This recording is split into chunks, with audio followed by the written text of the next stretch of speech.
Bom, então vamos começar. Eu me chamo Maria Eugênia, sou pediatra aqui em Franca, sou pediatra na Santa Casa de Franca e pela Santa Casa de Franca, que eu fui formada lá. Sou docente aqui da Unifran e da Unifacef, que são as faculdades de medicina que a gente tem aqui na cidade. E além do corpo clínico da Santa Casa, eu faço parte do corpo clínico da Santa Casa de Pedregulho também.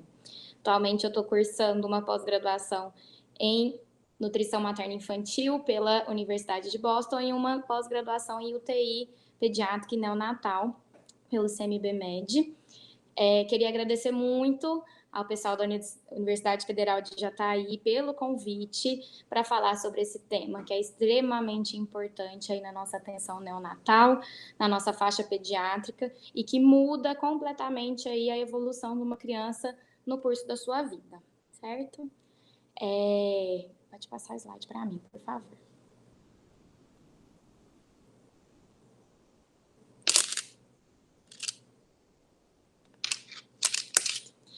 Bom, então, primeiramente, vou falar um pouco com vocês sobre a epidemiologia que envolve essa questão do tabagismo. Lembrando que o cigarro ele tem mais de 4.700 substâncias tóxicas, e essas são as que a gente consegue, na verdade, aferir, porque existem várias outras que são decorrentes aí do cigarro de quando queima, da questão da fumaça, que a gente não consegue quantificar. Então, é um reunido realmente de várias substâncias tóxicas para o nosso organismo. A gente tem uma epidemiologia aqui, apesar de um pouco antiga, de que quantificava que entre 1989 até o ano de 2003 foi observado uma queda de 35% aí do tabagismo. Porém, foi observado que entre mulheres e homens com menos de 25 anos e mais de 65 anos, essa incidência era maior. Então, que veio acometendo ainda mais a faixa de jovens. E que tem um predomínio no sexo masculino. Mas também foi observado que 1 em cada 4 gestantes são tabagistas. Então, uma incidência aí de 25% entre as gestantes, que é relativamente alta. Tá? E esse predomínio de gestantes tabagistas se dá entre mulheres jovens, mulheres com menos de 20 anos, e a faixa que tem menos de 8 anos de escolaridade. Pode passar. Com relação à criança, a incidência de crianças tabagistas é mínima, a gente não fala ausente, porque acontece em alguns países de terem crianças tabagistas, mas dizendo no bebê, o bebê não é considerado um tabagista, mas ele também não é considerado um fumante passivo, que às vezes é um erro nosso pensar, mas ele está pelo cigarro, pela fumaça, ele não é ele que inala, mas o bebezinho, no período neonatal, ele recebe diretamente essas toxinas decorrentes do cigarro, visto que tudo que envolve o corpo aí da mãe é passado para o nosso bebê, tá? A gente tem estudos que já encontrou a nicotina em níveis tóxicos, tanto no líquido amniótico, e no leite materno, tá? Então, a mãe passa as toxinas tanto durante a amamentação, a hora que o bebê nasce, e mesmo no período neonatal, via transplacentária, ele é encontrado no líquido amniótico e na circulação fetal. Tá bom? Pode passar. Lembrando aí, o que a gente está falando em transplacentário, por que isso passa para o nosso bebê? A gente tem que lembrar que toda a nutrição e oxigenação do nosso neném, ela é feita via a placenta, que nada mais é do que uma formação vascular, então neoangiogênese, que formam vários vasos, que vai não só proteger fisicamente esse nenenzinho, mas também é responsável pelo transporte de oxigênio. O bebezinho intraútero, ele não tem uma respiração efetiva. O sangue oxigenado dele é totalmente derivado da respiração materna e desse transporte que é feito pela placenta. E também a nutrição, tanto do embrião e mais posteriormente do feto, também é feita única e exclusivamente por esses vasos que vão levar tudo que é necessário para o nosso bebezinho aí no período neonatal para o seu desenvolvimento. Então, se eu estou oferecendo para o meu bebê um sangue que ele é baixo em oxigênio ou que é baixo em nutrientes, interfere diretamente na formação desse embrião e na formação fetal. Pode passar. Algumas substâncias que mudam diretamente aí a parte de formação mesmo, a gente dá atenção maior à nicotina e ao monóxido de carbono, mas todas as outras toxinas, elas atuam às vezes de forma até imensurável na criança, mas mais especificamente essas. A nicotina, ela faz uma vasoconstricção de todos os vasos que tem na mãe, e então, consequentemente, faz uma vasoconstricção dos vasos da placenta e vasos do útero. Se eu tenho uma vasoconstricção, consequentemente chega um aporte menor de oxigênio e nutrientes para essa minha criança, que é até o mecanismo fisiopatológico da restrição que a gente vai chegar na conclusão de que ocorre nessas crianças. Tá? Lembrando que a nicotina também tem um aumento de frequência cardíaca, tanto da mãe que tá fumando ativamente, quanto do bebezinho. Então, a gente tem aumento de batimento cardíaco fetal e inicia aí um sofrimento fetal. Tá? Então, eu tenho uma vasoconstricção dos meus vasos, que vai me ofertar um aporte menor de oxigênio e nutrientes e, consequentemente, levando o meu bebê a um regime de hipóxia. Tá bom? Também atua com neurotoxicidade, então ele atua diretamente não só nos vasos, mas também nos neurônios desse recém-nascido, desse feto. Então ele ocasiona em uma diminuição da cognição e um retardo do desenvolvimento neuropsicomotor posteriormente dessa criança. Então, feito um estudo aí longitudinal, observou que os filhos de mãe tabagista, lá na fase escolar, quando eles vão ter esse aprender esse desenvolvimento da criança, ele é feito de forma prejudicada com relação ao filho de uma pessoa que não foi tabagista. Além disso, a gente tem um atraso da maturação e da formação pulmonar decorrente da nicotina. Então, a gente tem que, na nossa vida intraútero, em torno de 34 semanas, o surfactante, que é responsável por evitar o colabamento do meu tecido e dos meus alvéolos pulmonares, ele é feito tanto em quantidade quanto em qualidade, ele vai estar pronto para o meu bebezinho, tá? Então, isso acontece em torno aí de 34 semanas, a fase de maturação pulmonar. No filho de mãe diabética, no entanto, isso se dá de forma mais atrasada e de forma não quantificável. Então, não se sabe, porque é muito variado entre cada bebê, se essa maturação vai estar com 35 semanas ou com 34 semanas e 2 dias, a gente não consegue quantificar. Mas foi observado que esse pulmão ele tem um atraso para se tornar um pulmão preparado para o meio externo, para o meio extrauterino. Além disso, aumentam os riscos de malformações congênitas pulmonares. Então, do meu pulmão ser formado com menor número de alvéolos, ou até mesmo as outras malformações de cisto pulmonar, dentre outras, tá? E além disso, aumenta o risco de morte súbita do lactente. Principalmente porque o nosso bebê, no período aí neonatal, a gente tem que a respiração ela é periódica. Então, a nossa criança ela faz pausas respiratórias que são fisiológicas decorrentes desse amadurecimento aí, tanto do sistema nervoso central quanto respiratório, que é inerente da idade. E a gente tem que quando, como a gente bem falou, a maturação ela é dada de forma atrasada e a formação também ela é feita de forma inadequada. Então, a nossa criança tem um índice maior de pausas respiratórias e até mesmo uma incidência maior de apneias no período neonatal decorrente disso. Além disso, a minha adrenal, como ela está sobre a atuação aí da nicotina, ela perde a capacidade de responder adequadamente à hipóxia. Então, quando meu bebezinho fizer essas apneias transitórias ou as pausas respiratórias, a minha adrenal não responde adequadamente, não liberando uma quantidade suficiente de catecolaminas, e desse jeito eu não tenho uma redistribuição do meu sangue de maneira adequada. Quando acontecem essas pausas, quando acontecem as apneias, o meu corpo vai redirecionar meu sangue para os órgãos nobres, principalmente cérebro e coração. Isso não acontece adequadamente no filho de mãe tabagista. Então, dessa forma, eu não tenho um aumento, não consigo manter a minha frequência cardíaca normal, minha criança evolui para bradicardia, consequentemente, ela evolui para PCR e aumentando, assim, o risco de morte súbita do lactente. Certo? Pode passar. Uma outra substância também, então, que a gente vai dar mais atenção, além das outras substâncias tóxicas, é o monóxido de carbono. Ele diretamente ocasiona em hipoxemia fetal. a gente tem que lembrar que a nossa hemoglobina é quem transporta o nosso oxigênio, fazendo uma ligação. Quando a minha hemoglobina ela se liga ao monóxido de carbono, a gente tem uma afinidade muito alta. Essa afinidade é mais do que 200 vezes a afinidade do meu oxigênio pela minha hemoglobina. Então, fazem uma ligação mais difícil de ser quebrada. A meia-vida aí dessa hemoglobina ligada ao monóxido de carbono é em torno de 5 a 6 horas. E isso é potencializado quando a gente está falando em hemoglobina fetal. Então, tem uma ligação ainda mais importante, ainda mais difícil de dissociar. Então, as minhas hemoglobinas que estão ligadas ali com esse monóxido de carbono, elas estão inutilizadas. E eu preciso de alguém para carregar meu oxigênio para os meus tecidos. Então, a gente aumenta, decorrente dessa hipoxemia tecidual, eu vou aumentar a minha produção de célula de sangue, porque eu preciso de mais célula para transportar meu oxigênio. Então, eu aumento a minha eritropoiese. Se eu aumento a minha eritropoiese, eu aumento o meu hematócrito. A gente precisa de lembrar que a criança, na fase neonatal, já possui hematócritos acima do valor de referência do adulto.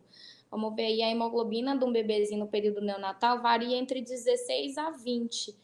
A nossa do adulto a gente considera um normal em torno de 12 para mulheres e 12 para crianças. Então a gente tem uma maior quantidade de hemoglobina, consequentemente o nosso hematócrito já é no período fetal aumentado. E isso é ainda maior quando ele é filho de mãe tabagista. Se eu tenho hematócritos muito altos, eu tenho uma viscosidade sanguínea muito aumentada.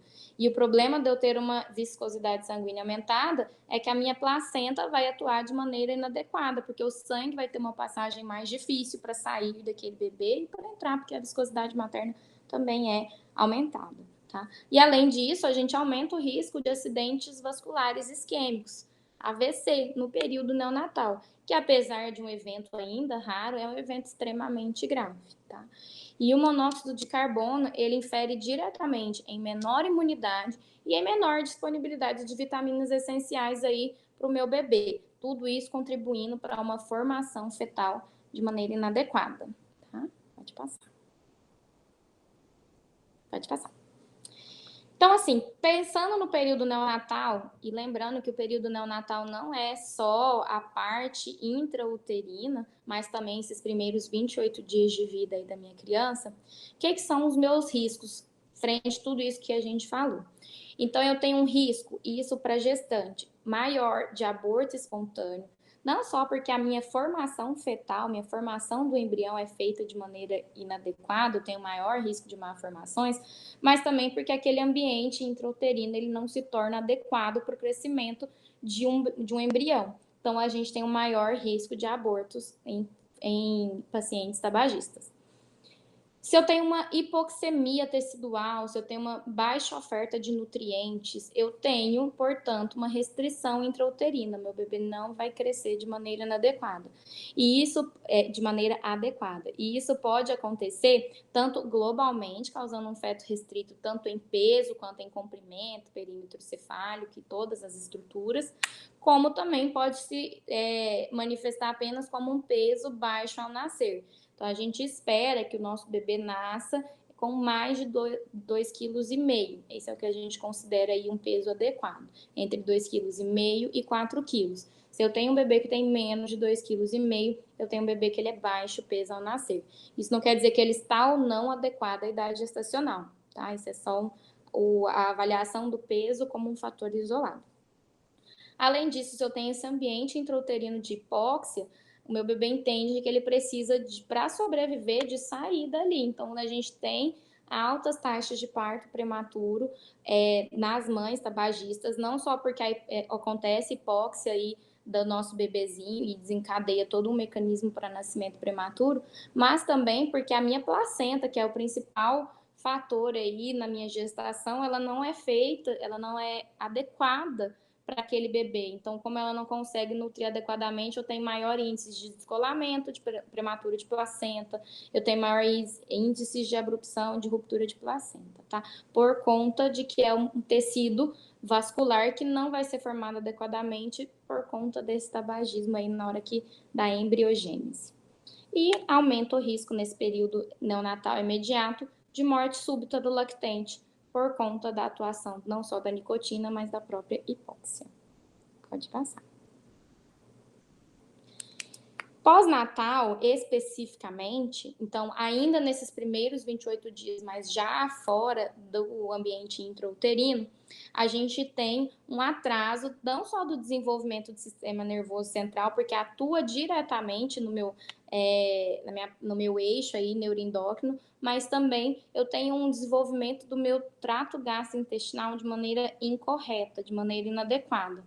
Dessa forma, eu tenho maior risco de enterocolite, que é uma patologia extremamente frequente do período neonatal, principalmente como um fator de risco principal a prematuridade, que, como a gente falou, também é mais comum em filhos de mãe tabagista. Mas, pensando nesse bebezinho aí, no período agora que ele já está em casa, tem um maior risco de cólicas, tá? Aquelas temidas cólicas do lactente, que o bebezinho chora, não para por nada, é maior incidência em filhos de mãe tabagistas, não só por ela estar fumando ali próximo da criança, mas desde aquele período intraútero que veio a fumar também. Maior risco de morte súbita e o maior risco de alergias. E essas alergias, um detalhe, são alergias como um todo, não só alergias respiratórias, mas também as alergias cutâneas e as alergias alimentares. Tá? Pode passar. E lembrando que quando eu tenho uma criança que sofre esse tabagismo passivo, aqui no meu ambiente extrauterino, além daquela formação prejudicada que a gente tem, ele é uma criança que tem menor ganho ponderal em relação às crianças que não são filhos de mãe tabagistas. Tem uma maior incidência do que a gente chama de failure to thrive. O que isso quer dizer? A minha criança ela não progride, ela não cresce de acordo com o que ela deveria. Isso tanto cognitivamente quanto também o crescimento aí de corpóreo mesmo, de ganho de peso. Isso a gente precisa que as minhas crianças que são prematuras, elas realizem o que a gente chama de catch-up. Então, realmente, acompanhar um bebezinho que tem a mesma idade cronológica que ele, a mesma idade gestacional, esteja crescendo. E a gente precisa que isso ocorra com o nosso bebezinho prematuro. Então, que ele acompanhe ali os outros bebezinhos. E isso não acontece em paciente que é filho de mãe diabética, filho de mãe tabagista, da mesma maneira que acontece com as outras crianças. Tem o maior índice de óbito infantil, então não só intraútero e nesse momento imediato, ali nas primeiras 72 horas de vida, mas nos primeiros 28 dias de vida também tem o maior índice de óbito e isso perdura ali na faixa pediátrica. Além do maior risco de infecções por conta da imunidade ficar deprimida e alergias. Isso especificamente a gente consegue conversar na faixa pediátrica, principalmente as afecções pulmonares, que um dos meus mecanismos de imunidade é a depuração mucociliar e ela é diretamente prejudicada decorrente aí da fumaça de tabaco que essas crianças ficam expostas. E não só isso, muitas pessoas acreditam que só não fumar do lado da criança é suficiente, mas não é. Fica impregnado no cabelo, nas unhas, na saliva e na roupa todas essas substâncias tóxicas que o tabaco tem. Então, não adianta só não fumar com a criança no ambiente. O ideal é que cesse completamente o tabagismo e que, se isso não for possível, porque é um vício e precisa de todo um cuidado para poder fazer esse desmame, pelo menos todas as vezes que for entrar em contato com a criança sem ter fumado, ou pelo menos tomar banho imediatamente após o cigarro, e banho de lavar cabelo, trocar de roupa, para pelo menos diminuir a exposição da criança aí ao máximo que der a todas essas substâncias nocivas. Pode passar. Eu usei como referência esses textos, principalmente a parte do tabagismo, o papel do pediatra. Quando a gente vai falar só no período neonatal, o assunto ainda ele é bastante trabalhado na gestante, mas com referências ainda à parte neonatal específica, a gente acha uma dificuldade aí de achar bastante temas.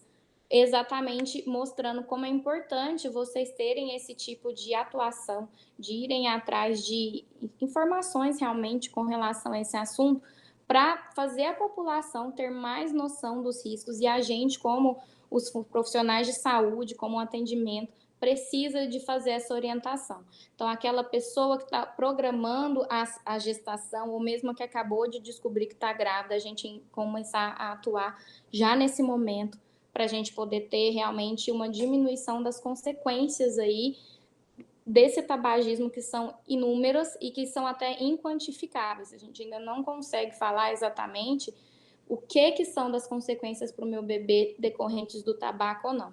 Até porque o tabagismo, sendo um vício, não necessariamente ele é o único vício daquela paciente. Então, a gente tem vários vieses que atrapalham os nossos estudos.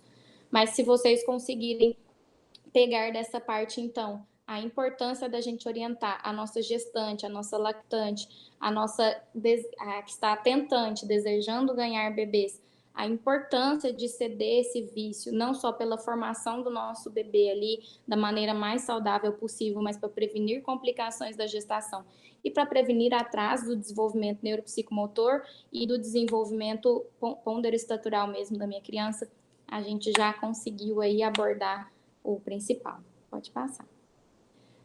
O meu muito obrigada a todos vocês por terem me convidado para essa palestra. Espero que seja o que vocês queriam sobre o assunto, que, igual eu falei, é um assunto ao mesmo tempo muito extenso, mas também que a gente tem poucas referências aí específicas da parte pediátrica profundas para a gente poder discutir. A gente acha mais na parte gineco-obstétrica.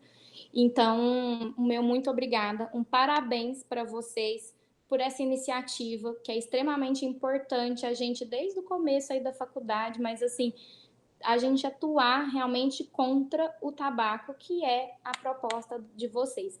É uma iniciativa aí mundial, então muito parabéns à Universidade Federal de Jataí por estar fazendo parte disso. E muito obrigada ao grupo que me convidou para fazer essa palestra.